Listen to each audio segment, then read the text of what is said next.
बालकांड के पिछले अध्याय में हमने बात की थी कि गुरु विश्वामित्र ने श्री रामचंद्र जी को गंगा जी के जन्म की कथा सुनाई कि गंगा जी का उद्गम धरती पर कैसे हुआ, कैसे गंगा जी धरती पर आए। और उन्होंने यह भी बताया कि गंगा के 3 नाम हुए, त्रिपदगा, जाह्नवी और भागीरथी। अब हम बात करेंगे कि जब श्री रामचंद्र जी जनकपुरी में जाते हैं, दूसरे दिन ऋषि विश्वामित्र ने अपनी मंडली के साथ प्रातःकाल ही जनकपुरी के लिए प्रस्थान किया। चलते चलते वे विशाल नगरी में पहुँचे। इस दिव्य नगरी में सुंदर मंदिर और विशाल अट्टालिकाएं शोभायमान हो रही थी। वहाँ की बड़ी बड़ी दुकानें अमूल्य आभूषणों को धारण किए हुए स्त्री पुरुष आदि नगर की संपन्नता का परिचय दे रहे थे। चौड़ी चौड़ी और साफ सुथरी सड़कों को देखकर ज्ञात होता था कि नगर के रख रखाव और व्यवस्था बहुत ही सुंदर और प्रशंसनीय थी।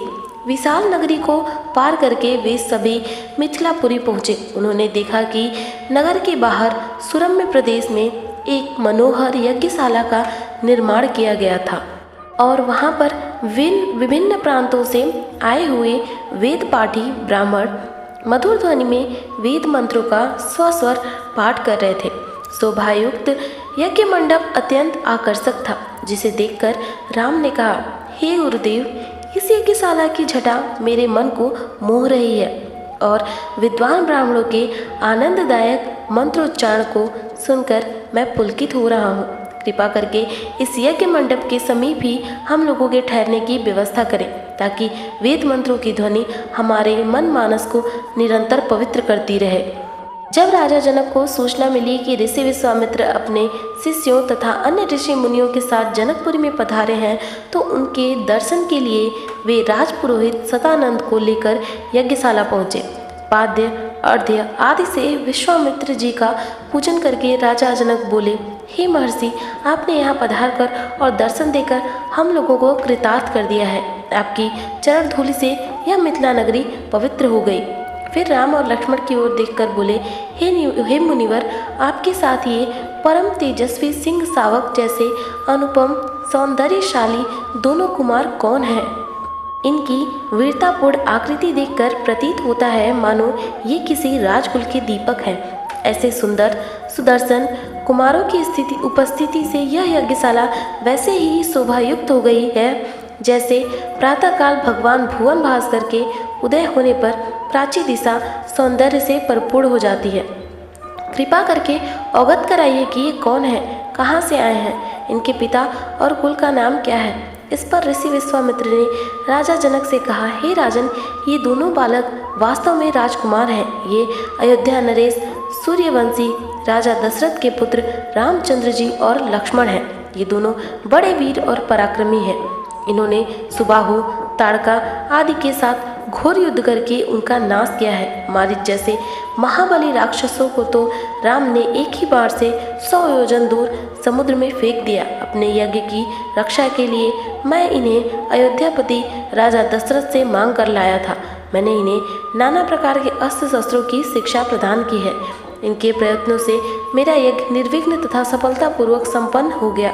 अपने सद्व्यवहार, विनम्रता एवं सौहार्द से इन्होंने आश्रम में रहने वाले समस्त ऋषि मुनियों का मन मोह लिया है। आपके इस महान धनुष यज्ञ का उत्सव दिखाने के लिए मैं इन्हें यहाँ लेकर आया हूँ। इस वृत्तांत को सुनकर राजा जनक बहुत प्रसन्न हुए और उन सबके ठहरने के लिए यथोचित व्यवस्था कर दिया। प्रातःकाल राम और लक्ष्मण ऋषि विश्वामित्र के साथ मिथिलापुरी के वन, उपवन आदि देखने के लिए निकले।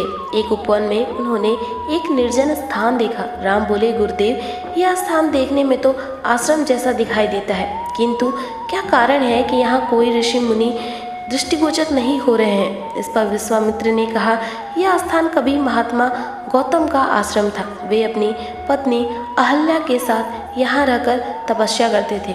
एक दिन गौतम ऋषि की अनुपस्थिति में इंद्र ने गौतम के वेश में आकर अहल्या से प्रणय याचना की। यद्यपि अहल्या ने इंद्र को पहचान लिया था, तो भी यह सोचकर कि मैं इतनी सौंदर्यशाली हूँ कि देवराज इंद्र स्वयं मुझसे प्रणय याचना कर रहे हैं, अपनी स्वीकृति दे दी। जब इंद्र अपने लोक लौट रहे थे तभी अपने आश्रम को वापस आते हुए गौतम ऋषि की दृष्टि इंद्र पर पड़ी। उस समय इंद्र उन्हीं का वेश धारण किए हुए था। तत्काल वे सब कुछ समझ गए और उन्होंने इंद्र को श्राप दे दिया। इसके बाद उन्होंने अपनी पत्नी को श्राप दिया कि रे दुराचारिणी, तू हजारों वर्ष तक केवल हवा पीकर कष्ट उठाती हुई यहाँ राख में पड़ी रहे। जब राम इस वन में प्रवेश करेंगे तभी उनकी कृपा से तेरा उद्धार होगा। अभी तू अपना पूर्व शरीर धारण करके मेरे पास आ सकेगी। यह कहकर गौतम ऋषि इस आश्रम को छोड़कर हिमालय पर जाकर तपस्या करने चले गए। अतः हे राम, अब तुम आश्रम के अंदर जाकर अहल्या का उद्धार करो। विश्वामित्र जी की आज्ञा पाकर वे दोनों भाई आश्रम के भीतर प्रविष्ट हुए। वहाँ तपस्यारत अहल्या कहीं दिखाई नहीं दे रही थी, केवल उनका तेज संपूर्ण वातावरण में व्याप्त हो रहा था। जब अहल्या की दृष्टि राम पर पड़ी तो उनके पवित्र दर्शन पाकर वह एक बार फिर सुंदर नारी के रूप में दिखाई देने लगी। नारी रूप में अहल्या को सम्मुख पाकर राम और लक्ष्मण ने श्रद्धापूर्वक उनके चरण स्पर्श किए। तत्पश्चात उससे उचित आदर सत्कार ग्रहण कर वे मुनिराज के साथ पुनः मिथिलापुरी को लौट आए। राम से मिथिलापुरी के राज पुरोहित सदानंद जी विशेष रूप से प्रभावित हुए।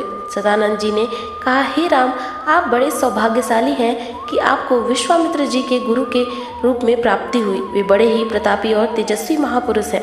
ब्राह्मणत्व की प्राप्ति के पूर्व ऋषि विश्वामित्र बड़े पराक्रमी और प्रज्ञावत्सल नरेश थे। प्रजापति के पुत्र कुश, कुश के पुत्र कुशनाभ और कुशनाभ के पुत्र राजा गाधी थे।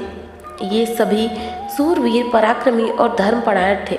विश्वामित्र जी उन्हीं गाथी के पुत्र हैं। एक बार राजा विश्वामित्र अपनी सेना के साथ वशिष्ठ ऋषि के आश्रम में चले गए। चूंकि उस समय वशिष्ठ जी ईश्वर भक्ति में लीन होकर यज्ञ कर रहे थे, विश्वामित्र जी ने उन्हें प्रणाम करके वहीं बैठ गए। यज्ञ क्रिया से निवृत्त होकर वशिष्ठ जी ने विश्वामित्र जी का बहुत आदर सत्कार किया और उनसे कुछ दिन आश्रम में ही रहकर आतिथ्य ग्रहण करने का अनुरोध किया। इस पर यह सोचकर कि मेरे साथ विशाल सेना है और सेना सहित आतिथ्य करने में वशिष्ठ जी को कष्ट होगा, विश्वामित्र जी ने नम्रतापूर्वक विदा होने की अनुमति मांगी। किंतु वशिष्ठ जी के अत्यधिक अनुरोध करने पर थोड़े दिनों के लिए राजा विश्वामित्र को उनका आतिथ्य स्वीकार करने के लिए विवश होना पड़ा। राजा विश्वामित्र के आतिथ्य स्वीकार कर लेने पर वशिष्ठ जी ने कामधेनु गौ का आवाहन किया और उससे विश्वामित्र तथा उनकी सेना के लिए 6 प्रकार के व्यंजन तथा समस्त प्रकार की सुविधाओं की व्यवस्था करने की प्रार्थना की। उनकी इस प्रार्थना को स्वीकार करके कामधेनु गौ ने सारी व्यवस्था कर दिया। वशिष्ठ जी के अतिथि सत्कार से राजा विश्वामित्र और उनके साथ आए सभी लोग बहुत प्रसन्न हुए।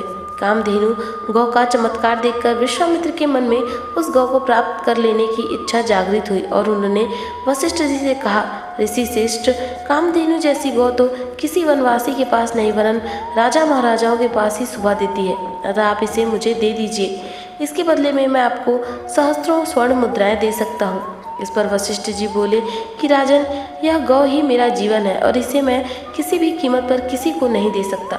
वशिष्ठ जी के इस प्रकार कहने पर विश्वामित्र ने बलात् उस गौ को पकड़ लेने की आज्ञा दे दी और सैनिकगण उस गौ को डंडे से मार मार कर हाँकने लगे। कामधेनु गौ ने क्रोधित होकर अपना बंधन छुड़ा लिया और वशिष्ठ जी के पास आकर विलाप करने लगी। वशिष्ठ जी बोले कि हे कामधेनु, मैं इस राजा को श्राप भी नहीं दे सकता, क्योंकि यह राजा मेरा अतिथि है और इसके पास विशाल सेना होने के कारण इससे युद्ध में भी विजय प्राप्त नहीं कर सकता।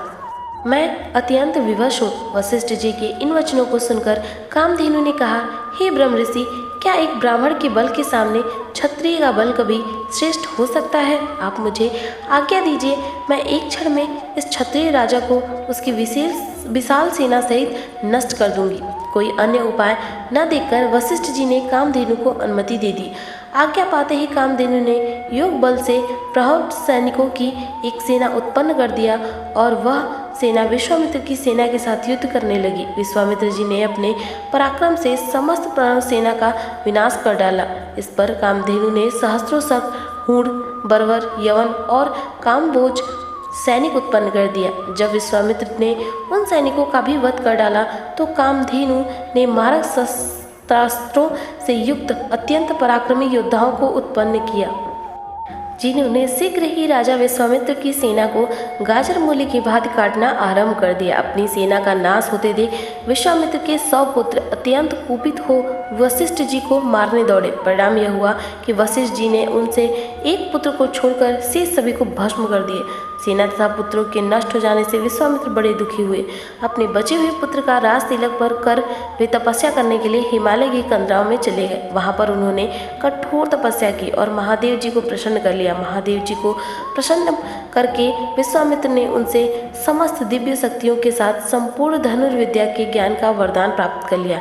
इस प्रकार संपूर्ण धनुर्विद्या का ज्ञान प्राप्त करके विश्वामित्र बदला लेने के लिए वशिष्ठ जी के आश्रम में पहुंचे। वशिष्ठ जी को ललकार कर उन पर अग्निबाण चला दिया।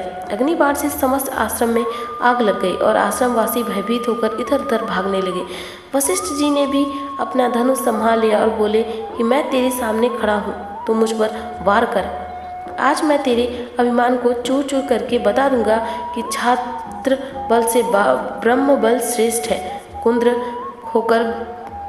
क्रुद्ध होकर विश्वामित्र ने एक के बाद एक आग्नेय शास्त्र, वरुणास्त्र, रुद्रास्त्र, इंद्रास्त्र तथा पाशुपत्रास्त्र एक साथ छोड़ दिया, जिन्हें वशिष्ठ जी ने अपने मारक अस्त्रों से मार्ग में ही नष्ट कर दिया। इस पर विश्वामित्र ने और भी अधिक क्रोधित होकर मानव, मोहन, गांधर्व, जुम्भड़, दारण, वज्र, ब्रह्मपाश, कालपाश, वरुणपाश, पीनाक, दंड, पैशाच, क्रोच, धर्मचक्र, कालचक्र, विष्णु चक्र, वायव्य, मंथन, कंकाल, मूसल, विद्याधर, कालास्त्र आदि सभी अस्त्रों का प्रयोग कर डाला। वशिष्ठ जी ने उन सबको नष्ट करके ब्रह्मास्त्र छोड़ने के लिए जब अपना धनुष उठाया तो सब देव किन्नर आदि भयभीत हो गए, किंतु वशिष्ठ जी तो उस समय अत्यंत क्रुद्ध हो रहे थे। उन्होंने ब्रह्मास्त्र छोड़ ही दिया। ब्रह्मास्त्र से के भयंकर ज्योति और गगनभेदी नाद से सारा संसार पीड़ा से तड़पने लगा। सब ऋषि मुनि उनसे प्रार्थना करने लगे कि आप विश्वामित्र को परास्त कर दिया है, अब आप ब्रह्मास्त्र से उत्पन्न हुई ज्वाला को शांत करें। इस प्रार्थना से द्रवित होकर उन्होंने ब्रह्मास्त्र को वापस बुलाया और मंत्रों में से उसे शांत किया। पराजित होकर विश्वामित्र मणिहीन सर्प की भांति पृथ्वी पर बैठ गए और सोचने लगे कि निसंदेह क्षत्रिय बल से ब्रह्म बल ही श्रेष्ठ है। अब मैं तपस्या करके ब्राह्मण की पदवी और उसका तेज प्राप्त करूंगा। इस प्रकार विचार करके वे अपनी पत्नी सहित दक्षिण दिशा की ओर चल दिए। उन्होंने तपस्या करते हुए अन्न का त्याग कर केवल फलों पर अपना जीवन यापन करना आरंभ कर दिया। उनकी तपस्या से प्रसन्न होकर ब्रह्मा जी ने उन्हें राजर्षि का पद प्रदान किया। उस पद को प्राप्त करके भी यह सोचकर कि ब्रह्मा जी ने मुझे केवल राजर्षि का पद ही दिया, ब्रह्मर्षि, देवर्षि आदि का नहीं, वे दुखी हो गए। वे विचार करने लगे कि मेरी तपस्या अब भी अपूर्ण है, मुझे एक बार फिर से घोर तपस्या करना चाहिए। इक्ष्वाकु वंश में त्रिशंकु नाम के एक राजा हुए। त्रिशंकु की इच्छा सस्वर स्वर्ग जाने की थी। अपनी वार्ता जारी रखते हुए मिथिला के राजपुरोहित सतानंद जी ने कहा, इस बीच इक्ष्वाकु वंश में त्रिशंकु नाम के एक राजा हुए। त्रिशंकु की इच्छा सशरीर स्वर्ग जाने की थी। अपनी वार्ता जारी रखते हुए मिथिला के राजपुरोहित सतानंद जी ने कहा, इस बीच इक्ष्वाकु वंश में त्रिशंकु नाम के एक राजा हुए। अतः इसके लिए उन्होंने वशिष्ठ जी से यज्ञ करने के लिए कहा। वशिष्ठ जी ने बताया कि मुझ में इतनी सामर्थ्य नहीं कि मैं किसी व्यक्ति को शरीर सहित स्वर्ग भेज सकूं। वशिष्ठ जी के असमर्थता प्रकट करने पर त्रिशंकु ने यही प्रार्थना वशिष्ठ जी के पुत्रों से भी की, जो दक्षिण प्रांत में घोर तपस्या कर रहे थे।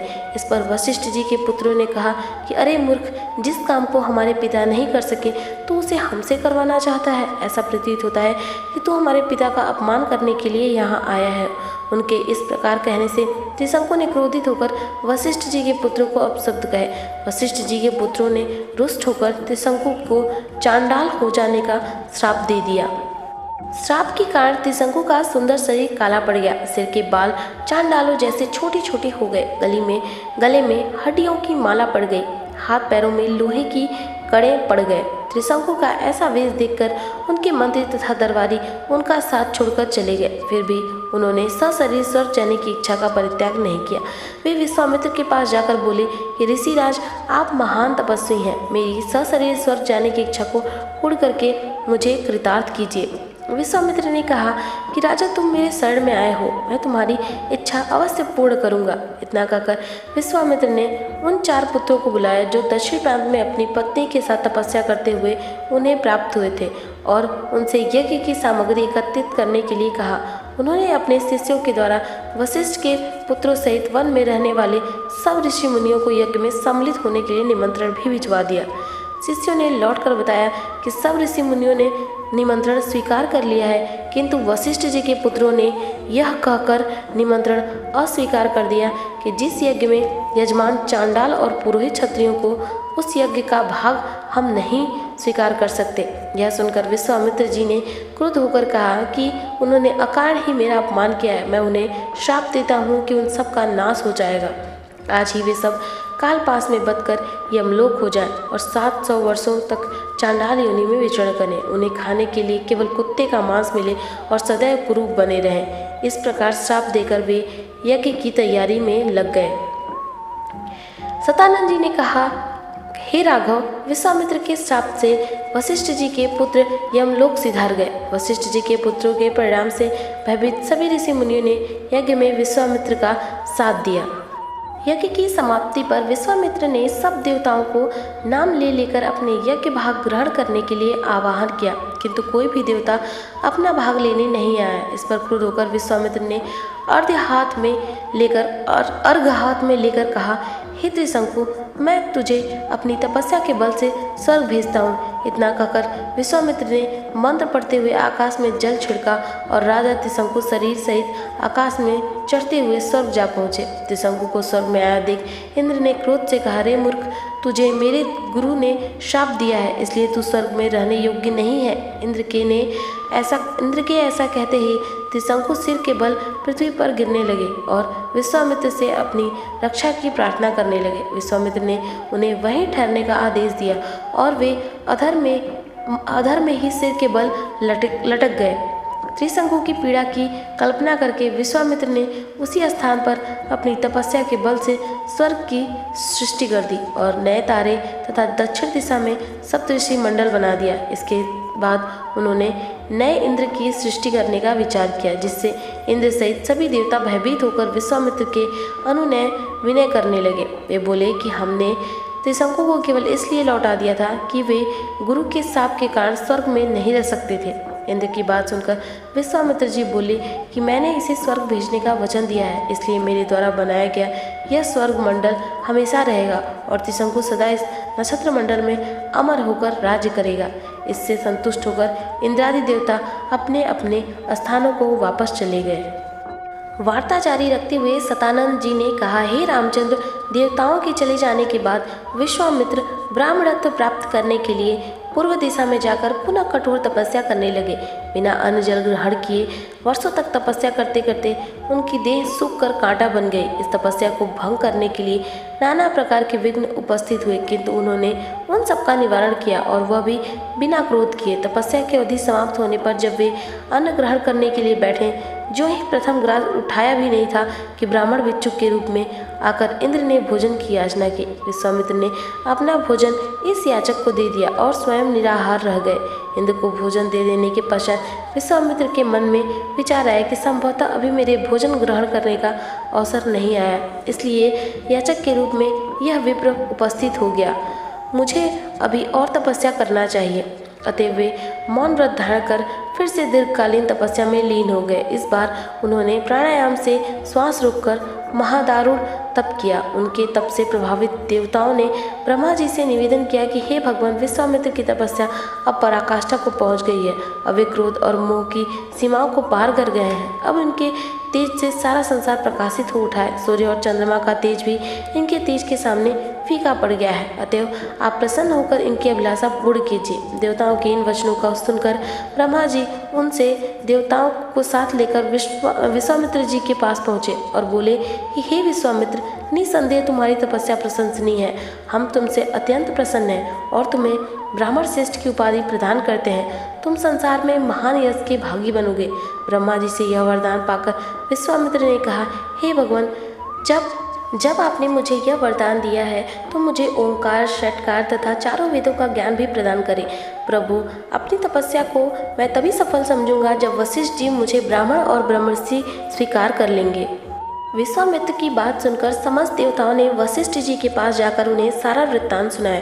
उनकी तपस्या की कथा सुनकर वशिष्ठ जी स्वयं विश्वामित्र के पास पहुँचे और उन्हें अपने हृदय से लगाकर बोले कि विश्वामित्र जी, आप वास्तव में ब्रह्मर्षि हैं। मैं आज से आपको ब्राह्मण स्वीकार करता हूँ। हे रघुनंदन, इतनी कठोर तपस्याओं एवं भारी संघर्ष के पश्चात विश्वामित्र जी ने यह महान पद प्राप्त किया है। ये बड़े विद्वान, धर्मात्मा, तेजस्वी एवं तपस्वी हैं। राजा जनक भी सतानंद द्वारा वर्णित विश्वामित्र जी की कथा सुन रहे थे। वे बोले, हे कौशिक, मैं आपको और इन राजकुमारों को मिथिला में पाकर कृतार्थ हो गया हूँ। अब अधिक समय व्यतीत हो चला है। भगवान भास्कर अस्ताचल की ओर जा रहे हैं। संध्या उपासना का समय हो गया है, इसलिए मुझे आज्ञा दीजिए। प्रातःकाल पुनः आपके दर्शन के लिए आऊँगा। प्रकार मुनि से आज्ञा ले राजा जनक अपने मंत्रियों सहित विदा हुए। विश्वामित्र जी भी दोनों राजकुमारों के साथ अपने निश्चित स्थान के लिए चल पड़े। दूसरे दिन प्रातःकाल राजा जनक से महर्षि विश्वामित्र ने कहा, हे राजन, दशरथ के इन दोनों कुमारों की इच्छा पिनाक नामक धनुष को देखने की है, अतः आप इनकी इच्छा पूर्ण करने की व्यवस्था कर दीजिए। राजा जनक के कुछ कहने से पूर्व ही राम ने कहा, हे नरश्रेष्ठ, पहले आप हमें पिनाक का वृत्तांत सुनाइए। हमने सुना है कि पिनाक शंकर जी का प्रिय धनुष है। शिव जी के पास से यह आपके पास कैसे आया? इस पर मिथिलापति जनक बोले, हे राम, एक बार प्रजापति दक्ष ने एक बड़ा विशाल यज्ञ किया। दक्ष जी शंकर जी के ससुर थे। अपने जमाता से अप्रसन्न होने के कारण उन्होंने उस यज्ञ में न तो शिव जी को आमंत्रित किया और न अपनी पुत्री सती को। पति के समझाने बुझाने की परवाह न करके सती अपने पिता के यहाँ यज्ञ में पहुँच गई। वहाँ सती का बहुत ही ज़्यादा अपमान हुआ। सती ने देखा कि देवताओं के लिए यज्ञ का जो भाग निकाला गया था उसमें शिव जी का भाग था ही नहीं। इससे क्रुद्ध होकर सती ने यज्ञ कुंड में कूदकर अपने प्राण त्याग दिए। महादेव जी के गणों ने जो सती के साथ राजा दक्ष के यहाँ आए थे, लौटकर महादेव जी को सारा वृत्तांत बताया। सती की मृत्यु की सूचना पाकर महादेव जी बड़े क्रुद्ध हो गए। उन्होंने राजा दक्ष की यज्ञ भूमि में जाकर उस यज्ञ को नष्ट कर डाला। फिर वे अपना पिनाक नामक धनुष चढ़ाकर देवताओं को मारने के लिए अग्रसर हुए, क्योंकि देवताओं ने उस यज्ञ का भाग महादेव जी को नहीं दिया था। महादेव जी का यह रौद्र रूप देखकर सारे देवता बहुत भयभीत हो गए। देवताओं ने अनुनय विनय करके महादेव जी का क्रोध शांत कराया। क्रोध शांत होने पर महादेव जी ने पिनाक को देवताओं को दे दिया और कैलाश पर्वत लौट गए। देवताओं ने उस धनुष को हमारे पूर्व पुरुष देवरात को दे दिया। तभी से वह धनुष हमारे यहाँ रखा है। हमारे पूर्वजों की स्मृति चिन्ह होने के कारण हम इस धनुष की देखभाल सम्मान के साथ करते आ रहे हैं। इस बीच एक बार हमारे राज्य में अनावृष्टि के कारण सूखा पड़ गया, जिससे प्रजाजनों को भयंकर कष्ट का सामना करना पड़ा। उस कष्ट से मुक्ति पाने के लिए मैंने एक बहुत बड़ा यज्ञ किया। पुरोहितों के आदेशानुसार मैंने अपने हाथों से खेतों में हल चलाया। हल से भूमि खोदते खोदते भगवान की इच्छा से मुझे एक परम रूपवती कन्या प्राप्त हुई। उसे मैं अपने राजमहल में ले आया और उसका नाम सीता रखकर अपनी पुत्री के समान उसका लालन पोषण करने लगे। जब सीता किशोरावस्था को प्राप्त हुई तो दूर दूर तक उनके सौंदर्य एवं गुणों की ख्याति फैलने लगी। देश देशांतर के राजकुमार उनके साथ विवाह करने के लिए लालायित होने लगे। मैं अद्भुत पराक्रमी योद्धा के साथ ही सीता का विवाह करना चाहता था। अतः मैंने यह प्रतिज्ञा कर ली कि शिव जी के धनुष पिनाक पर प्रत्यंचा चढ़ाने वाले वीर राजकुमार का ही सीता का पति होगा। मेरी प्रतिज्ञा की सूचना पाकर सहस्त्रों राजकुमार और राजा महाराजा समय समय पर अपने बल की परीक्षा करने के लिए यहाँ आए, किंतु पिनाक पर प्रत्यंचा चढ़ाना तो दूर, वे उसे तिल भर खिसका भी न सके। जब वे अपने उद्देश्य में इस प्रकार निराश हो गए तो वे सब मिलकर मेरे राज्य में उत्पात मचाने लगे। मेरे प्रदेश को चारों ओर से घेर लिया और निरीह प्रजाजनों को लूटकर आतंक फैलाने लगे। मैं अपनी सेना को लेकर उनके साथ निरंतर युद्ध करता रहा। वे अनेक राजा थे, उनके पास सेना भी बहुत अधिक थी, इसलिए इस संघर्ष में मेरी बहुत सी सेना नष्ट हो गई, किंतु इस पर मैंने भगवान को सहारा मानकर उनकी तपस्या की। मेरी तपस्या से प्रसन्न होकर भगवान ने मुझे देवताओं की चतुरंगिनी सेना प्रदान की। इस सेना ने आदिताई राजकुमारों के साथ भयंकर युद्ध किया और सभी उपद्रवी राजकुमारों को भगाया। उनके भाग जाने के बाद मैंने सोचा कि एक विशाल यज्ञ करके इस अवसर पर ही अपनी प्रतिज्ञा पूरी करूं और सीता का विवाह कर निश्चिंत हो जाऊं। इसीलिए मैंने इस महान यज्ञ का आयोजन किया है। अब जो कोई भी महादेव जी के इस धनुष की प्रत्यंचा चढ़ा देगा, उसी वीर पुरुष के साथ मैं अपनी अनुपम गुणवती पुत्री सीता का विवाह करके निश्चिंत हो जाऊंगा। मिथिला नरेश के वहां से विदा हो जाने पर ऋषि विश्वामित्र राम और लक्ष्मण को लेकर यज्ञ मंडप में गए। यज्ञ मंडप को अत्यंत सुरुचि के साथ सजाया गया था। उस भव्य मंडप को देखकर लगता था मानो वह देवराज इंद्र का दरबार हो। देश देशांतर के राजा महाराजाओं के बैठने की अति सुंदर व्यवस्था की गई थी। मंडप के ऊपर बहुमूल्य रत्नों से बने झालर युक्त आकर्षक वस्त्रों का वितान तना हुआ था। वितान के चारों ओर फहरते हुए पताके मिथिलापति की कीर्ति को प्रदर्शित कर रहे थे। बीच बीच में रतन जड़ित स्तंभ बनाए गए थे। वेद पाठी ब्राह्मण एवं तपस्वी शांति पाठ कर रहे थे। दे दीप्यमान वस्त्राभूषणों को धारण किए राजकुमार अपने अपने आसनों पर विराजमान थे। ऐसा लग रहा था मानो सैकड़ों इंद्र अपने वैभव और सौंदर्य का प्रदर्शन करने के लिए महाराज जनक की यज्ञ भूमि में एकत्रित हुए हों। इस सौंदर्य का अवलोकन करने के लिए जनकपुरी की लावण्यमयी रमणियां अपने घरों के झरोखों से झांक रही थी। गर्जन तर्जन करते हुए पिनाक को इस मनोमुग्धधारी वातावरण में यज्ञ भूमि में लाया गया। सभी की उत्सुक दृष्टि उसी ओर घूम गई। सहस्त्रों व्यक्ति उस धनुष को एक विशाल गाड़ी में धीरे धीरे खींच रहे थे। उस विशालकाय व्रज के समान धनुष को देखकर बड़े बड़े बलवानों के धैर्य छूटने लगे और पसीना आने लगा। पिनाक को यथास्थान पर स्थापित कर दिया गया। राजा जनक के ज्येष्ठ पुत्र सीता एवं उनकी सहेलियों को साथ लेकर धनुष के पास आए और बोले, हे संपूर्ण संसार के राजाओं और राजकुमारों, महाराजा जनक ने प्रतिज्ञा की है कि जो कोई भी महादेव जी के इस पिनाक नामक धनुष की प्रत्यंचा को चढ़ाएगा, उसके साथ मिथिलापति महाराजा जनक अपनी राजकुमारी सीता का विवाह कर देंगे।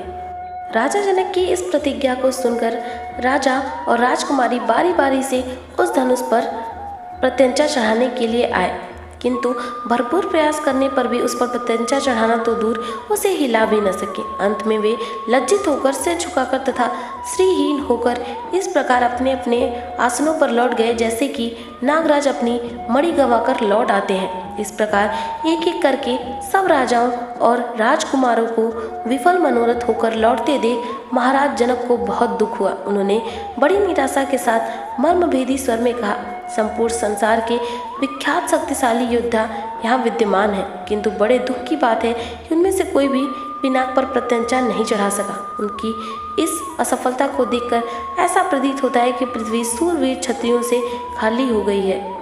यदि मुझे पहले से ज्ञात होता कि अब इस संसार में वास्तव में कोई क्षत्रिय योद्धा नहीं है, तो मैं न तो धनुष यज्ञ का अनुष्ठान करता और न ऐसी प्रतिज्ञा करता। लगता है कि मेरी पुत्री सीता आयु पर्यंत कुंवारी रहेगी। परमात्मा ने उसके भाग्य में विवाह लिखा ही नहीं है। महाराज जनक की यह बात सुनकर उन सभी राजाओं और राजकुमारों ने, जो अपनी असफलता से पहले ही लज्जित हो रहे थे, क्षुब्ध मन से दृष्टि नीचे झुका लिया। राजा जनक के द्वारा की गई इस भर्त्सना का उनके पास कोई उत्तर न था, परंतु अयोध्या के छोटे राजकुमार लक्ष्मण को मिथिलापति द्वारा समस्त क्षत्रियों पर लगाया गया लांछन सहन नहीं हुआ। कुपित होकर उन्होंने अपनी भ्रिकुटी चढ़ा ली और तीखे शब्दों में बोले, हे मिथिला के स्वामी राजा जनक, आपके ये शब्द सर्वथा अनुचित और सूर्यकुल तथा रघुवंश का अपमान करने वाले हैं। आश्चर्य है कि आपने ऐसे अपमानजनक शब्द कहने का साहस कैसे किया। जहाँ प्रतापी सूर्यकुल का साधारण व्यक्ति विद्यमान हो, वहाँ भी कोई इस प्रकार तिरस्कार भरे शब्द कहने से पूर्व अनेक बार उस पर विचार करता है। फिर यहाँ तो सूर्यकुल के मणि श्री रामचंद्र साक्षात विराजमान है। आप शिव के इस पुराने पिनाक की इतनी गरिमा सिद्ध करना चाहते हैं। मैं इस किसी भी बिना अभिमान के यह कह सकता हूँ कि इस पुराने धनुष की तो बात ही क्या है। यदि मैं चाहूँ तो अपनी भुजाओं के बल से इस धनुष के स्वामी महादेव सहित संपूर्ण सुमेरु पर्वत को हिलाकर रख दूँ। इस विशाल पृथ्वी को अभी इसी समय रसातल में पहुंचा दो। ऐसा कहते हुए लक्ष्मण के नेत्र क्रोध से लाल हो गए। उनकी भुजाएं भड़कने लगीं और उनका संपूर्ण शरीर क्रोध की ज्वाला में थर थर कांपने लगा। लक्ष्मण को अत्यंत क्रोध एवं आवेश में देखकर राम ने संकेत से उन्हें अपने स्थान पर बैठ जाने का निर्देश दिया और गुरु विश्वामित्र की ओर देखकर लगे मानो पूछ रहे हों कि वर्तमान परिस्थिति में क्या करना चाहिए। विश्वामित्र ने कहा, वत्स, लक्ष्मण ने सूर्यकुल की जिस मर्यादा एवं गौरव का वर्णन किया है वह सत्य है। अब तुम धनुष पर प्रत्यंचा चढ़ाकर लक्ष्मण के वचन को सिद्ध करके दिखाओ। गुरु की आज्ञा पाकर रामचंद्र मंद गति से पग बढ़ाते हुए शिव जी के धनुष के पास जा पहुँचे। राम को धनुष की ओर जाते देख सीता और उनकी सखियां तथा जनकपुरी के समस्त दर्शकगण अत्यंत प्रसन्न हुए, किंतु उनकी प्रसन्नता को संशय ने घेर लिया। वे सोचने लगे कि जब विश्वविख्यात शक्तिशाली राजा और राजकुमार इस शिव जी के धनुष को हिला नहीं सके तो राम जैसे सुकुमार किशोर पिनाक की प्रत्यंचा चढ़ाने में कैसे सफल हो सकेंगे। सीता भी मन ही मन परमात्मा से प्रार्थना करने लगी कि हे सर्वशक्तिमान, इन्हें इनके उद्देश्य में सफलता प्रदान करने की दया कीजिए। मेरा हृदय भी इनकी ओर आकर्षित हो गया है, अतः इसकी लाज भी आपको ही रखनी है। हे प्रभु, आप अपनी अद्भुत शक्ति से इस धनुष को इतना हल्का कर दीजिए कि यह सरलता से उनके द्वारा उठाया जा सके। धनुष के पास पहुंचकर राम ने धनुष को बीच से पकड़कर सरलता के साथ उठा लिया और खेल ही खेल में उस पर प्रत्यंचा चढ़ा दी। प्रत्यंचा चढ़ाकर जो ही उन्होंने धनुष की डोर पकड़कर कान तक खींची, त्यों ही वह धनुष भयंकर शोर मचाता हुआ तड़तड़ाकर टूट गया। उस नाद से अधिकांश दर्शक मूर्छित होकर भूमि पर गिर पड़े। सिर्फ विश्वामित्र, राजा जनक, राम, लक्ष्मण आदि कुछ ही ऐसे लोग थे जिन पर इस भयंकर स्थिति का कोई प्रभाव नहीं पड़ा। कुछ काल पश्चात जब सबकी मूर्छा दूर हुई तो वे राम की सराहना करने लगे। धनुष को भंग हो जाने पर राजा जनक ने विश्वामित्र से कहा, मुनिवर, मेरी प्रतिज्ञा पूर्ण हुई, इसलिए अब मैं सीता का विवाह रामचंद्र के साथ करना चाहता हूँ। मुझे अपने मंत्रियों और पुरोहितों को विवाह का संदेश लेकर महाराजा दशरथ के पास अयोध्या भेजने की आज्ञा दे। विश्वामित्र प्रसन्न होकर बोले, राजन, आप ऐसा ही करना आपके लिए उचित रहेगा। अपने मंत्रियों को यह भी आदेश दें कि वे राजा दशरथ को संदेश दे दें कि दोनों राजकुमार कुशल पूर्वक यहाँ पहुँच गए हैं।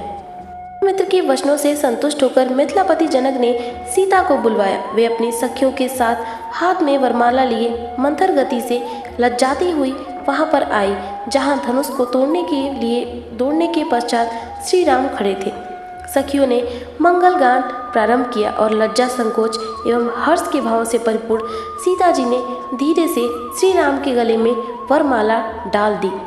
मिथिलापुरी से अयोध्या तक का मार्ग 3 दिनों में तय करके महाराज जनक के मंत्री राजा दशरथ के दरबार में पहुंचे।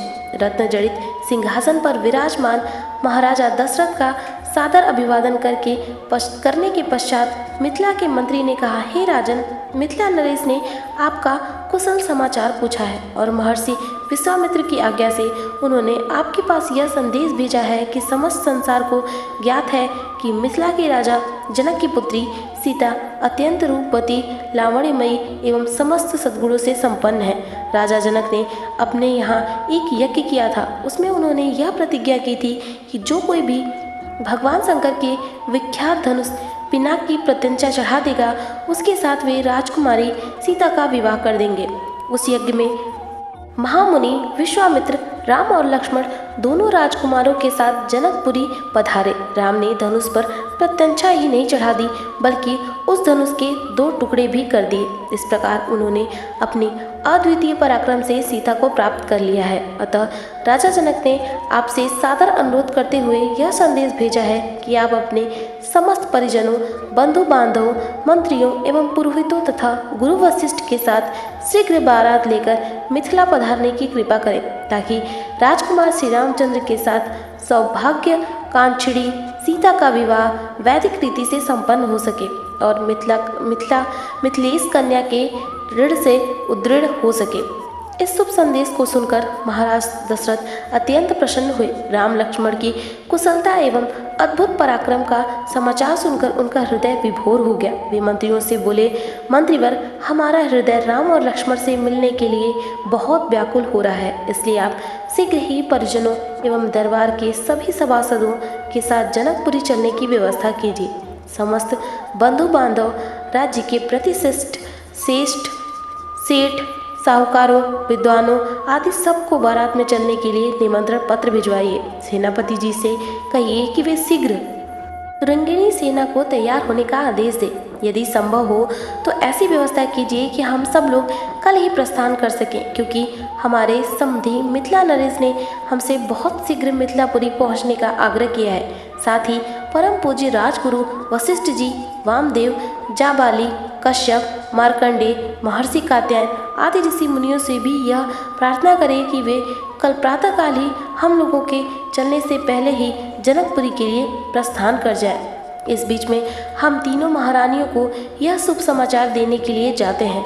इतना कहकर राजा दशरथ ने मंत्रियों को आदेश दिया कि वे मिथिला से आए हुए अतिथियों का उचित सत्कार करें और उनके खान पान, ठहरने आदि का समुचित प्रबंध करें। इसके पश्चात वे स्वयं राजा प्रसाद के अंतःपुर में पहुंचे और तीनों रानियों को बुलाकर यह शुभ संवाद सुनाया। शीघ्र ही यह समाचार संपूर्ण अयोध्या नगरी में फैल गया। घर में मंगल गान होने लगे, नृत्य संगीत का आयोजन होने लगा। महाराज की आज्ञा पाकर मंत्रीगण तथा भृत्यगण विवाह की तैयारियों में जुट गए। जन जन के मन में अद्भुत उत्साह था। ऐसा प्रतीत होता था जैसे प्रत्येक व्यक्ति के भीतर विद्युत का संचार हो गया है। सभी लोग अभूतपूर्व द्रुत गति से समस्त कार्यों को संपन्न कर रहे थे। अर्धरात्रि होते होते चलने की सारी तैयारियां पूर्ण हो गई और दूसरे दिन दल बल के साथ राजा दशरथ रवाना हो गए। 4 दिनों तक चलने के पश्चात बारात मिथिलापुरी पहुंची। यह ज्ञात होते ही कि अयोध्या नरेश ऋषि मुनियों, मंत्रियों, परिजनों एवं अपनी संपूर्ण मंडली के साथ नगर के निकट आ पहुंचे हैं। मिथिला नरेश जनक अपने मंत्रियों, पुरोहितों, मुनियों, विद्वानों आदि को साथ लेकर उनकी अगवानी के लिए नगर के मुख्य द्वार पर जा पहुँचे। उन्होंने बड़े आदर के साथ राजा दशरथ की अभ्यर्थना करते हुए कहा, हे नृपश्रेष्ठ, आपके दर्शन करके मैं कृतज्ञ हुआ और आपके पदार्पण करने से जनकपुरी की भूमि धन्य हुई।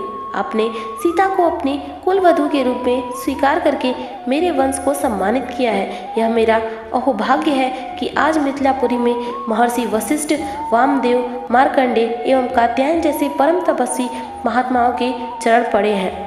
नहीं समझ पा रहा हूँ कि इस असाधारण सम्मान को पाकर किस प्रकार अपने भाग्य की सराहना करूँ। इस प्रकार समस्त आगत महानुभावों का सत्कार करके महाराज दशरथ को उनके साथ आए हुए ऋषि मुनियों, बंधु बांधवों, मंत्रियों एवं सैनिकों को जनवासी में ठहराने की उचित व्यवस्था की। जनवासी में राजा दशरथ बहुत देर तक मुनि विश्वामित्र और अपने पुत्रों के साथ बैठे हुए उनके कृत्यों और पराक्रम का विवरण सुनते रहे। इस विवरण को सुनकर वे कभी वे आनंद से रोमांचित हो जाते तो कभी आश्चर्य से दांतों तले उंगली दबाने लगते और कभी प्रशंसा से अपने राजकुमारों की पीठ थपथपाने लगते। बातचीत करने के पश्चात भोजनाद से निवृत्त होकर वे विश्राम करने चले गए। महाराजा जनक के कनिष्ठ भ्राता कुशध्वज साकांक्षपुरी में रहकर राज्य का प्रबंधन किया करते थे। सीता के विवाह का समाचार पाकर महाराज वे भी साकांक्षपुरी में से मिथिला आ गए। अपने अग्रज महाराज जनक तथा गुरु सतानंद जी को प्रणाम करने के पश्चात वे बोले, हे भ्राता, अयोध्यापुरी पधार चुके, इसलिए अब अयोध्यापति के पधारने के पश्चात विवाह संबंधी कार्यों का शुभारंभ कर देना चाहिए। इस पर जनक जी ने सतानंद जी से कहा, हे गुरुवर, भाई कुशध्वज के कहने के अनुसार हमें सभी शुभ रीतियों और विधि विधानों के अनुसार कार्य प्रारंभ करना चाहिए। अतः आप शीघ्र जाकर अयोध्यापति महाराज दशरथ को राजकुमारों सहित आदरपूर्वक यहाँ लिवा आइए। सदानंद जी जनवासी में महाराज दशरथ के पास पहुँचे और उनसे आदरपूर्वक बोले, महाराजाधिराज मिथिला नरेश महाराज जनक अपने कनिष्ठ भ्राता कुशध्वज परिजनों एवं समस्त मंत्रियों के साथ आपके दर्शन के लिए उत्सुक हैं और अपने दरबार में आपकी प्रतीक्षा कर रहे हैं। इसलिए आप अपने मंत्रियों सहित पधार कर उन्हें कृतार्थ कीजिए। राजा जनक का आदेश संदेश पाकर राजा दशरथ गुरु वशिष्ठ मंत्रियों एवं राजकुमारों के साथ वहां पहुंचे जहां राजा जनक उनकी प्रतीक्षा कर रहे थे। मिथिलापति ने खड़े होकर उन सब का स्वागत किया और उन्हें बैठने के लिए यथोचित स्थान प्रदान किया। जब सब अपने अपने स्थानों पर विराजमान हो गए तो इक्ष्वाकु वंश के गुरु वशिष्ठ जी ने राजकुमारों का गोत्र पढ़ना शुरू किया, जो इस प्रकार था। आदि रूप स्वयंभू ब्रह्मा जी से मरीचि का जन्म हुआ। मरीच के पुत्र कश्यप हुए। कश्यप के विवस्वान और विवस्वान के वैवस्व मनु हुए। वैवस्व मनु के पुत्र इक्ष्वाकु हुए। इक्ष्वाकु ने अयोध्या को अपनी राजधानी बनाया और इस प्रकार इक्ष्वाकु कुल की स्थापना की। इक्ष्वाकु कुल के पुत्र कुक्षी हुए। कुक्षी के पुत्र का नाम विकुक्षी था। विकुक्षी के पुत्र बाण और बाण के पुत्र अनर्ड्य हुए। अनर्ड्य से पृथु और पृथु से त्रिशंकु का जन्म हुआ। त्रिशंकु के पुत्र धनुधुमार हुए।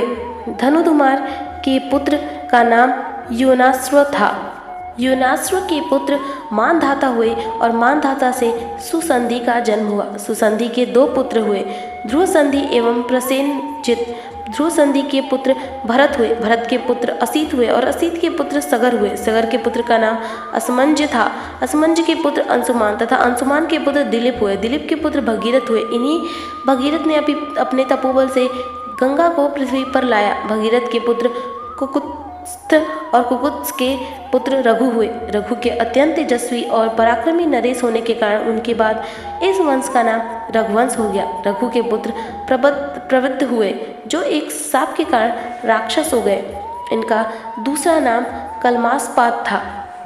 प्रवृत्त के पुत्र संगड़ और संगड़ के पुत्र सुदर्शन हुए। सुदर्शन के पुत्र का नाम अग्निवड़ था। अग्निवड़ के पुत्र शीघ्रक और शीघ्रक के पुत्र मरु हुए। मरु के पुत्र प्रसुश्रुक और प्रसुश्रुक के पुत्र अम्बरीश हुए। अम्बरीश के पुत्र का नाम नहुस था। नहुस के पुत्र ययाति और ययाति के पुत्र नाभाग हुए। नाभाग के पुत्र का नाम अज था। अज के पुत्र दशरथ हुए और दशरथ के ये 4 पुत्र रामचंद्र, भरत, लक्ष्मण तथा शत्रुघ्न हैं। इक्ष्वाकु कुल का वर्णन करने के पश्चात वशिष्ठ जी ने कहा, हे राजन, अब आप भी अपनी वंश परंपरा का परिचय दीजिए, क्योंकि विवाह जैसी मांगलिक अवसरों पर दोनों ही कुल अपने अपने वंश का परिचय देते हैं। महाराज जनक बोले, महर्षि, आपने सर्वदा उचित बात कही है। अब मैं भी अपने कुल का परिचय देता हूँ। प्राचीन काल में निमि नामक एक धर्मात्मा राजा थे। उनके मिथि नामक पुत्र हुआ, जिन्होंने मिथिला बनाई। मिथि के पुत्र का नाम जनक था। उन्हीं के नाम पर मिथिला के राजा को लोग जनक कहलाते हैं। जनक के पुत्र उदावसु और उदावसु के पुत्र नंदीवर्धन हुए। नंदीवर्धन के पुत्र का नाम सूरवीर था। सूरवीर के पुत्र सुकेतु और सुकेतु के पुत्र देवरात हुए। देवरात के पुत्र का नाम बृहदत्त था। बृहदत्त के पुत्र महावीर और महावीर के पुत्र सुधृति हुए। सुधृति के पुत्र का नाम घृष्टकेतु था। घृष्टकेतु के पुत्र हर्यश्व और हर्यश्व के पुत्र मरु हुए। मरु के यहाँ प्रतिंधक की उत्पत्ति हुई। प्रतिंधक के पुत्र कीर्तिरथ, कीर्तिरथ के पुत्र देवमणि, देवमणि के पुत्र विबुध और विबुध के पुत्र महेंद्रक हुए। महेंद्रक के पुत्र का नाम कीर्तिरथ था। कीर्तिरथ के पुत्र महारोमा, महारोमा के पुत्र स्वर्णरोमा और स्वर्णरोमा के पुत्र बृहस्वरोमा हुए। बृहस्वरोमा के 2 पुत्र हुए, उनमें से बड़ा मैं हूँ और मुझसे छोटा कुशध्वज है। हम दोनों भाई इसी प्रदेश में रहकर राजकाज संभालते थे। कुछ काल पहले संकाशय के पराक्रमी राजा सुंधवा ने मिथिला पर आक्रमण कर दिया। वह चाहता था कि मैं सीता का विवाह उसके साथ कर दूं। मैंने उसकी मांग पूरी नहीं की, इसलिए उसके साथ मेरा युद्ध हुआ, जिससे सुंधवा मेरे हाथ से मारा गया।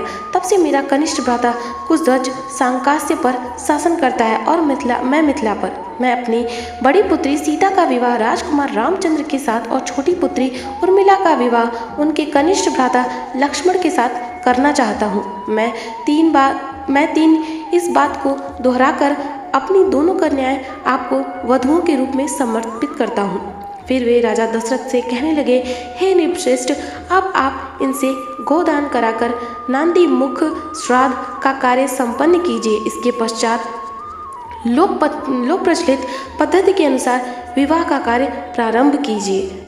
यह अवसर सर्वथा उपयुक्त एवं कल्याणकारी है। आज मघा नक्षत्र है। आज से तीसरे दिन फाल्गुनी नक्षत्र होगा। इससे अधिक उपयुक्त समय विवाह के लिए दूसरा नहीं हो सकता। आप इन दोनों भाइयों के अभ्युदय के लिए गौ, भूमि, स्वर्ण, तिल आदि का दान कराइए। राजा जनक के कथन समाप्त होने पर महामुनि विश्वामित्र बोले, राजन, आप और राजा दशरथ दोनों के ही कुल पूर्णतया धर्मपरायण, कीर्तियुक्त एवं समान है। अतः इन दोनों कुलों से में विवाह संबंध सर्वथा उपयुक्त है। सीता और उर्मिला भी राम और लक्ष्मण के सर्वथा उपयुक्त है। आपके कनिष्ठ भ्राता कुशध्वज भी आपकी ही भांति धर्मपरायण और प्रतिभा संपन्न है। उनकी भी दो रूपवती सुंदर एवं विवाह योग्य कन्याएं हैं। हे नरश्रेष्ठ, मैं चाहता हूँ उनका भी विवाह महाराजा दशरथ के दो योग्य और पराक्रमी पुत्रों भरत और शत्रुघ्न के साथ हो जाए। विश्वामित्र की बात सुनकर जनक बोले, हे मुनिवर, आपके इस आदेश को स्वीकारते हुए मैं अपने कुल को धन्य समझता हूँ। आप भरत और शत्रुघ्न को आज्ञा दीजिए कि वे कुशध्वज की दोनों कन्याओं मांडवी और श्रुतकीर्ति को अपनी अपनी पत्नी के रूप में स्वीकार करें। इसके बाद मिथिला नरेश से अनुमति लेकर राजा दशरथ वशिष्ठ जी और विश्वामित्र जी के साथ जनवासी में लौट गए। दूसरे दिन चारों राजकुमारों ने याचकों को 1-1 लाख स्वर्ण मंडित सिंगों वाली गौ दान दी और भी बहुत सारा धन, आभूषण, रत्न आदि ब्राह्मणों को दान दिए। दान आदि से निवृत्त होकर महाराज दशरथ मिथिलेश के राजभवन में जाने की तैयारी करने लगे। तभी भरत के मामा अर्थात राजा कैकेयी के पुत्र युधाजित वहां आ पहुंचे। अभिवादन तथा कुशल समाचार जानने की औपचारिकता के पश्चात उन्होंने कैकेयी नरेश का संदेश देते हुए कहा, महाराज, हमारे पिताजी को भरत को देखने की उत्कृष्ट इच्छा हो रही है। अतः कृपा करके आप कुछ दिनों के लिए भरत को मेरे साथ उनके ननिहाल भेज दें। इस संदेश को लेकर मैं अयोध्या गया था, किंतु वहाँ पर ज्ञात हुआ कि आप जनकपुरी गए हुए हैं, इसलिए मैं भी यहाँ आ गया। महाराज दशरथ ने युधाजित का समुचित सत्कार किया और उन्हें सारा वृत्तांत सुना दिया।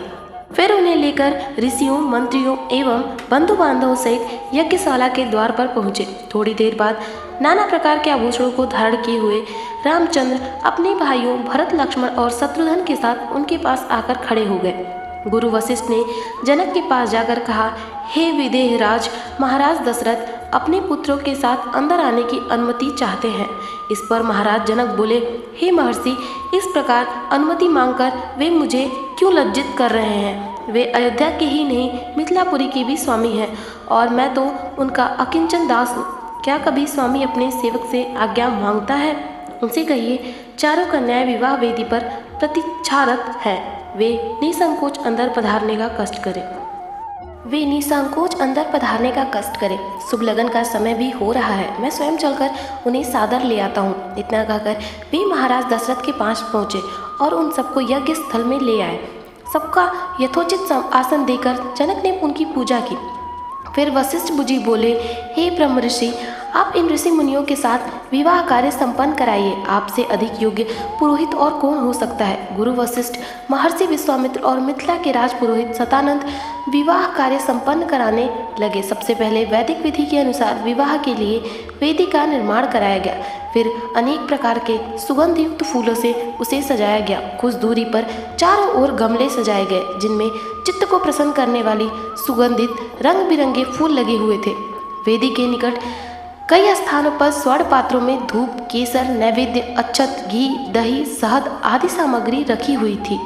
यज्ञ संपन्न कराने वाले महानुभावों के लिए कुश के आसन बिछा दिए गए। गुरु वशिष्ठ एवं अन्य ब्रह्म महर्षियों ने वेद मंत्रों का उच्चारण करते हुए हवन कुंड में अग्नि प्रज्वलित की।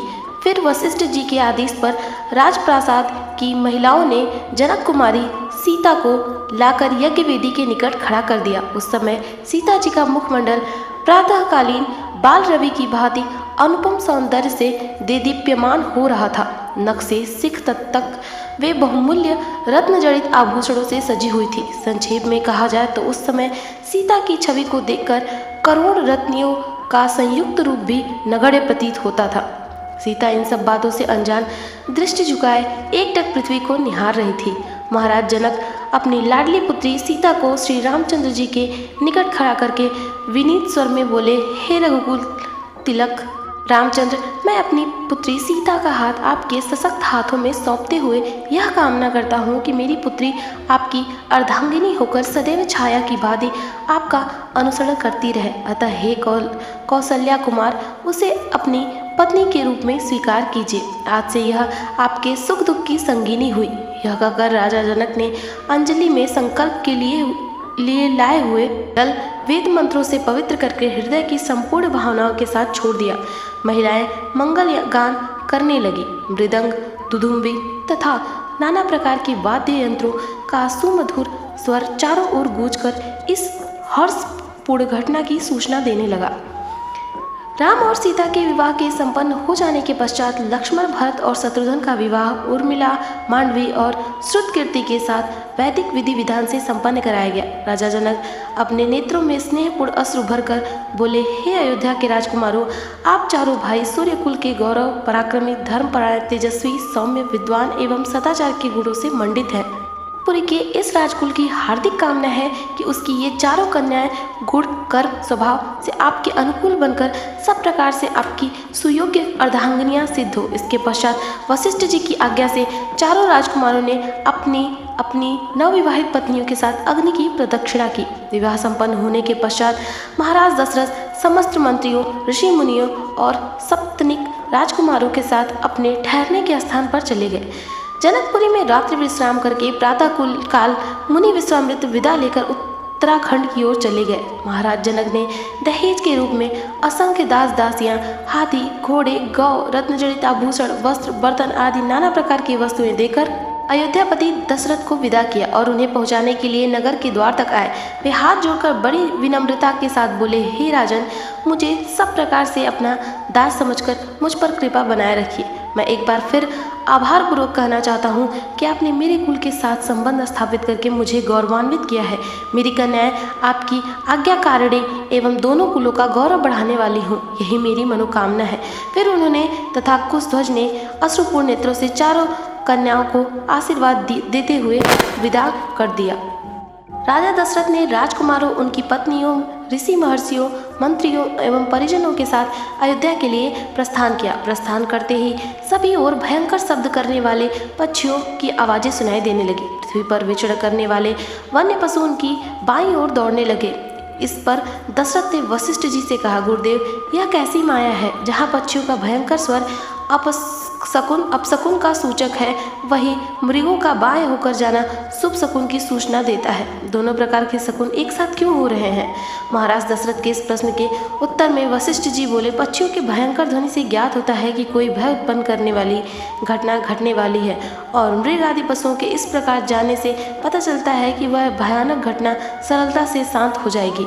इसलिए आप किसी प्रकार की चिंता न करें। यह वार्तालाप अभी चल ही रहा था कि बड़े जोरों की आंधी आई। परिणाम स्वरूप वृक्ष पृथ्वी पर गिरने लगे। तभी राजा दशरथ को भृगुकुल के ऋषि परशुराम दृष्टिगत हुए। उनकी वेशभूषा बड़ी भयंकर थी। बड़ी बड़ी जटाएं और उनके तेजस्वी मुख पर बिखरी हुई थी। नेत्रों में क्रोध की लालिमा थी। कंधे पर कठोर फरसा और हाथों में धनुष बाण थे। ऋषियों ने आगे बढ़कर उनका स्वागत किया और इस स्वागत को स्वीकार करने के उपरांत वे श्री रामचंद्र जी से बोले, दशरथ नंदन राम, हमें ज्ञात हुआ है कि तुम बड़े पराक्रमी हो और तुमने शिव जी के धनुष को भंग कर दिया है और इस प्रकार तुमने अपूर्व ख्याति प्राप्त की है। मैं तुम्हारे लिए एक अच्छा धनुष लाया हूँ। यह धनुष साधारण नहीं है, बल्कि जमदग्नि कुमार परशुराम का है। इस पर बाण चढ़ाकर तुम अपने शौर्य का परिचय दो।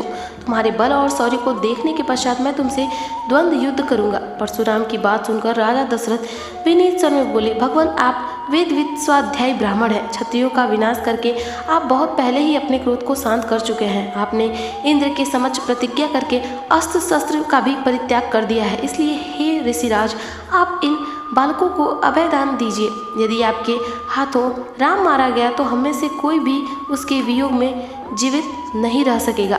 परशुराम जी ने दशरथ की बात पर कुछ भी ध्यान नहीं दिया। वे राम से बोले, राम, संसार में केवल 2 ही धनुष सर्वश्रेष्ठ माने जाते हैं। सारा संसार उनका सम्मान करता है। विश्वकर्मा ने उन दोनों को स्वयं अपने हाथों से बनाया था उनमें से एक भगवान शिव के पास था और उसी ने भगवान शिव ने त्रिपुरासुर का वध किया था। तुमने उसी धनुष को तोड़ डाला है। दूसरा दिव्य धनुष मेरे हाथ में है। यह भगवान विष्णु का धनुष है। यह भी पिनाक की भांति शक्तिशाली है। एक बार शिव और विष्णु में भयंकर युद्ध हुआ। विष्णु को देवताओं ने श्रेष्ठ मानकर शांत किया। शांत होने पर विष्णु ने भृंगवशी ऋचिक मुनि को धरोहर के रूप में वह धनुष दे दिया। अपने पूर्व पुरुषों से यह धनुष मुझे प्राप्त हुआ है। अब तुम एक क्षत्रिय के नाते इस धनुष को लेकर इस पर बाण चढ़ाओ और सफल होने पर मेरे साथ द्वंद्व युद्ध करो। इस प्रकार से परशुराम के द्वारा बार बार ललकारे जाने पर रामचंद्र बोले, हे भार्गव, मैं ब्राह्मण समझकर आपका सम्मान कर रहा हूँ और आपके समक्ष कुछ विशेष बोल नहीं रहा हूँ, किंतु आप मेरी इस विनयशीलता को पराक्रमहीनता एवं कायरता समझ रहे हैं और मेरा तिरस्कार कर रहे हैं। लाइए धनुष बाण मुझे दीजिए। यह कहकर उन्होंने झपट कर परशुराम के हाथ से धनुष बाण ले लिए और धनुष पर बाण चढ़ाकर बोले, हे भृगुनंदन, ब्राह्मण होने के कारण आप मेरे पूज्य हैं, इसलिए इस बाण को मैं आप पर नहीं छोड़ सकता। परंतु धनुष पर चढ़ने के बाद यह बाण कभी निष्फल नहीं जाता। इसका कहीं न कहीं उपयोग करना अनिवार्य हो जाता है। इसलिए मैं इस बाण को छोड़कर आपकी शीघ्रतापूर्वक सर्वत्र आने जाने की शक्ति को नष्ट किए देता हूँ। श्री राम की बात सुनकर शक्तिहीन हो गए परशुराम जी विनयपूर्वक कहने लगे, बाण छोड़ने से पूर्व मेरी एक बात सुन लीजिए। क्षत्रियों को नष्ट करके मैंने यह भूमि कश्यप जी को दान में दी थी। उस समय उन्होंने मुझसे कहा था कि अब तुम्हें पृथ्वी पर नहीं रहना चाहिए, क्योंकि तुमने पृथ्वी का दान कर दिया है। तभी से मैं गुरुवर कश्यप जी की आज्ञा का पालन करता हुआ कभी भी रात्रि में पृथ्वी पर वास नहीं करता। अतः हे राम, कृपा करके मेरे गमन शक्ति को नष्ट मत करो। मैं मन के समान गति से महेंद्र पर्वत पर चला जाऊंगा। मुझे ज्ञात है कि इस बाण का प्रयोग निष्फल नहीं जाता, इसलिए आप इस बाण के द्वारा उन अनुपम लोगों को नष्ट कर दे जिन पर मैंने अपनी तपस्या से विजय प्राप्त की है। आपने जिस सरलता से इस धनुष पर बाण चढ़ा दिया है, उससे मुझे विश्वास हो गया है कि आप मधु राक्षस का संहार करने वाले साक्षात विष्णु हैं। राम ने परशुराम की प्रार्थना को स्वीकार किया और उनके द्वारा तपस्या के बल पर अर्जित समस्त पुण्य लोकों को नष्ट कर दिया। इसके पश्चात परशुराम जी तपस्या करने के लिए महेंद्र पर्वत पर चले गए और वहां उपस्थित सभी ऋषि मुनियों सहित राजा दशरथ ने रामचंद्र की भूरी भूरी प्रशंसा की। परशुराम के जाने के पश्चात पत्नियों सहित राजकुमारों, गुरु वशिष्ठ, अन्य ऋषि मुनियों, मंत्रियों तथा परिजनों के साथ महाराज दशरथ अयोध्या की ओर अग्रसर हुए।